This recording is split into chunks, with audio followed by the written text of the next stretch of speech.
Bienvenido a un estoicismo cotidiano. En este vídeo, abordaremos el tema de los ángeles en la Biblia. Parte 1. ¿Quiénes son los ángeles? La primera pregunta que enfrentamos es ¿quiénes son los ángeles? Vamos a las Escrituras. Cuando estudiamos el Antiguo Testamento, por ejemplo, encontramos que los ángeles se mencionan 108 veces. Los ángeles interceden en las vidas de los ancianos Abraham y Jacob, como muestra el libro de Génesis. En el libro de Éxodo, Moisés también encontró ángeles durante la travesía por el desierto. Éxodo 2:19 dice, el ángel de Dios, que iba delante del campamento de Israel, se apartó e iba detrás de ellos, y la columna de nube se apartó de delante de ellos y se puso detrás de ellos. En total, la palabra o ángeles o ángel aparece en el libro de la ley, los escritos de Moisés, 32 veces. Los ángeles de Dios se nos presentan en las Escrituras como el ejército del cielo. Los ángeles son seres reales, no figuras míticas ni opiniones. Son personalidades espirituales y tienen un impacto físico. Al igual que el mundo demoníaco está oculto, el mundo angelical también está oculto. Los ángeles nos rodean y su impacto dinámico es innegable. Aunque es posible que no los veas, no hay nada que los ángeles de Dios no observen. Es posible que no puedas tocarlos, pero los ángeles tocan a las personas. No puedes enfrentarlos, pero pueden destruir reyes.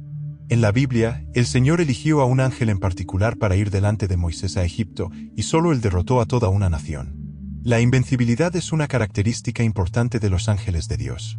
Esta característica indica la diferencia entre los demonios y los ángeles, solo los ejércitos del cielo sobresalen en fuerza. Salmos 103:20 dice, bendigan al Señor, ustedes sus ángeles poderosos, que cumplen sus mandatos, obedeciendo la voz de su palabra. Hubo una vez una guerra en el cielo. Los ejércitos del cielo, liderados por el ángel Miguel, lucharon contra Satanás y sus ángeles. Dios utilizó a sus ángeles para enfrentar al ejército caído de Satanás. Satanás no pudo tener éxito y ya no hubo lugar ni espacio para él en el cielo.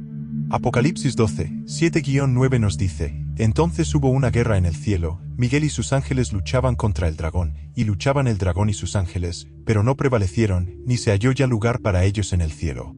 Y fue lanzado fuera el gran dragón, la serpiente antigua, que se llama Diablo y Satanás, el cual engaña al mundo entero, fue arrojado a la tierra, y sus ángeles fueron arrojados con él. En cualquier conflicto, los ángeles siempre tienen éxito al eliminar por completo la oposición. En el mundo, vemos que los ángeles nunca han fallado. No hay nada que pueda surgir contra ti que iguale la fuerza que los ángeles forman, son los protectores más beneficiosos de los redimidos. Además de destacarse en fuerza física, los ángeles también brillan en inteligencia. La viuda de Tecowe y la sabiduría del rey David se comparan con la de los ángeles. Pero mi Señor es sabio según la sabiduría del ángel de Dios, para conocer todo lo que hay en la tierra. Parte 2. Las categorías de ángeles. En esta parte, discutiremos sus nombres y rangos. Los ángeles tienen diferentes rangos. Nuestro Señor incluso usó un término militar en relación con los ángeles. Cuando Jesús iba a ser llevado en el huerto, Pedro tomó una espada y trató de proteger a Jesús, a quien había llegado a amar. Jesús dijo en Mateo 26:53, ¿o piensas que no puedo rogar a mi Padre, y Él me dará ahora mismo más de 12 legiones de ángeles? La palabra legión era un término militar romano que se refería a unos 6.000 soldados. En un sentido general, probablemente el grupo más grande de ángeles es lo que podríamos llamar los ángeles regulares.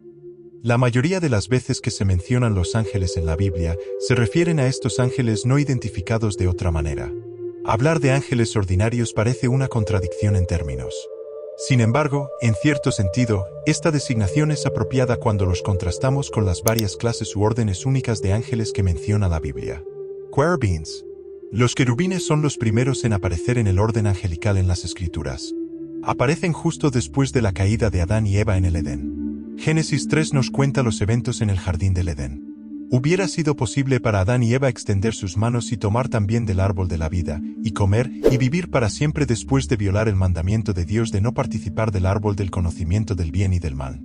Así que Adán y Eva tuvieron que ser expulsados del paraíso terrenal. El Señor Dios lo desterró del jardín del Edén para que trabajara la tierra de la cual fue tomado. Sin embargo, ¿qué habría impedido a Adán volver al jardín para desobedecer a Dios otra vez? Génesis 3:24, después de expulsarlos, el Señor Dios colocó querubines poderosos al este del jardín del Edén y colocó una espada encendida que se movía de un lado a otro para custodiar el camino del árbol de la vida. ¿Qué cosa tan aterradora habría sido si Adán hubiera probado del árbol de la vida y así hubiera sido confirmado para siempre en su naturaleza caída? Antes de continuar con el contenido del vídeo, me gustaría recordarte, a ti que disfrutas aprendiendo más sobre la Biblia, que deseas aplicar el conocimiento de las historias del libro sagrado, tener una vida más próspera y superar las adversidades de la vida, como vemos en varios pasajes. ¿Has leído una vez, has leído dos veces y aún así no comprendes exactamente lo que el texto quiere transmitir? Por eso, en el primer comentario fijado, encontrarás un enlace con una serie de historias bíblicas narradas y simplificadas para ampliar aún más tu conocimiento. Y todo esto por un valor muy simbólico para ayudarnos a seguir y mantener toda esta distribución de contenido que realizamos aquí. Ahora, volviendo al vídeo. Dios envió un contingente de querubines grandes y confiables para custodiar el camino al árbol y evitar eso. Curiosamente, la aparición subsiguiente de los querubines en la palabra de Dios se refiere a recuperar lo que se perdió.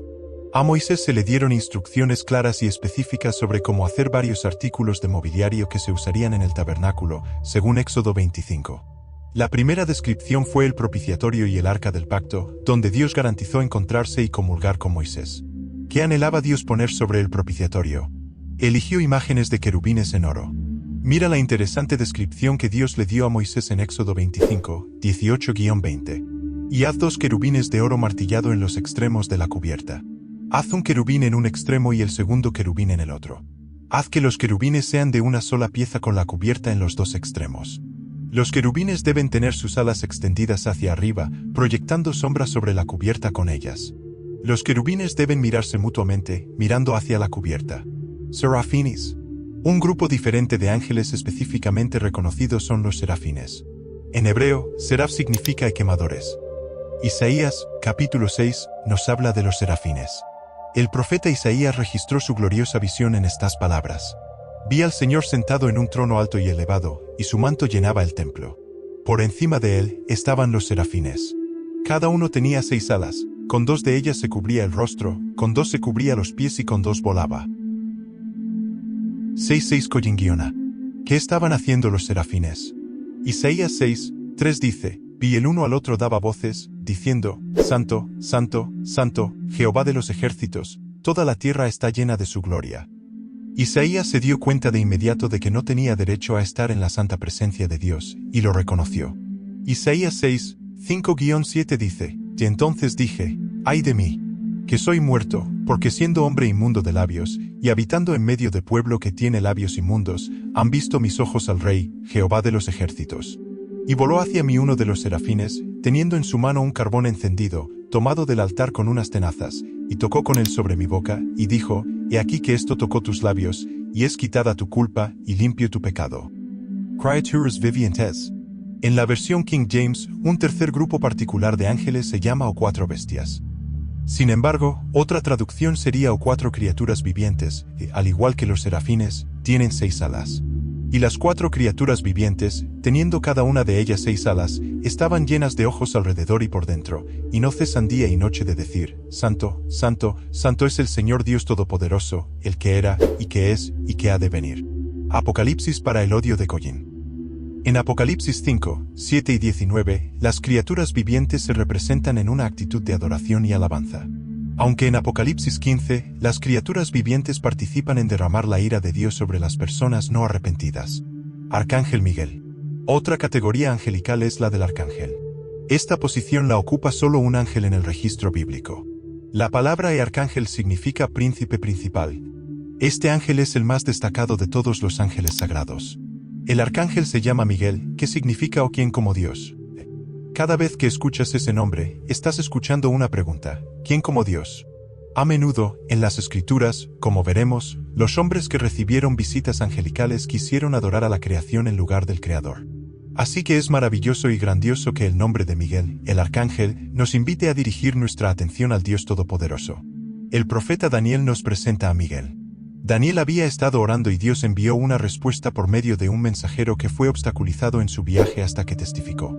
Daniel 10 y 13 dice, pero el príncipe del reino de Persia se puso delante de mí durante 21 días, y aquí, Miguel, uno de los principales príncipes, vino para ayudarme, y quedé allí con los reyes de Persia.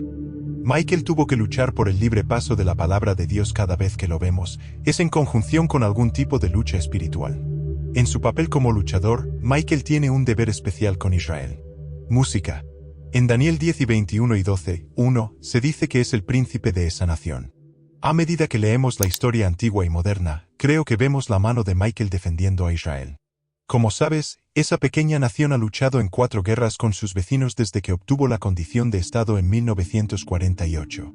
En el libro de Judas, el versículo 9 llama específicamente a Michael un arcángel y relata su batalla con Lucifer sobre el cuerpo de Moisés. Con la ayuda del Señor, Michael ganó. Michael es el héroe principal de Dios. Otro ángel cuyo nombre se da claramente en las Escrituras, además de Lucifer, es Gabriel. Gabriel significa o fuerte o poderoso de Dios. Gabriel cumple con su nombre, ya que hace cosas poderosas. Gabriel sirve a Dios más como mensajero. En varias instancias en el libro de Daniel, Gabriel aparece para dar revelaciones importantes sobre eventos futuros, especialmente relacionados con el reino de Dios. Por ejemplo, después de una de las oraciones de Daniel, Gabriel se le aparece para darle información crucial sobre eventos futuros, especialmente relacionados con el reino de Dios. Por ejemplo, después de una de las visiones de Daniel, el profeta se preguntaba sobre su significado, entonces de repente se puso delante de mí, con la apariencia de un hombre. Daniel 8, 15-16 dice, mientras yo, Daniel, contemplaba la visión y trataba de entenderla, de pie frente a mí había alguien que parecía un hombre. Oí entonces una voz humana que venía del Ulei, y llamó diciendo, Gabriel, explicadle el significado de la visión a este hombre. En el Antiguo Testamento vemos el ministerio de Gabriel en relación con el reino. En el Nuevo Testamento, está relacionado con el rey.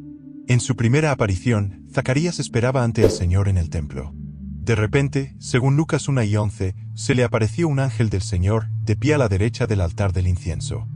Luego, Gabriel se identifica ante Zacarías diciendo en Lucas 1:19, soy Gabriel, que estoy en la presencia de Dios.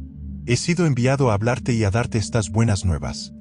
Estas buenas nuevas se referían al próximo nacimiento de Juan el Bautista, el precursor del Señor Jesús. Fue el mismo Gabriel a quien Dios envió a la ciudad de Nazaret, como se menciona en Lucas 1:27, y a una virgen comprometida para casarse con un hombre llamado José, de la descendencia de David. El nombre de la virgen era María. Gabriel tenía un mensaje importante para esa joven, o concebirás y darás a luz un hijo, y le pondrás por nombre Jesús. Él será grande y será llamado Hijo del Altísimo, el Señor Dios le dará el trono de su padre David. Gabriel es el portador del mensaje de Dios sobre el venidero reino y el rey.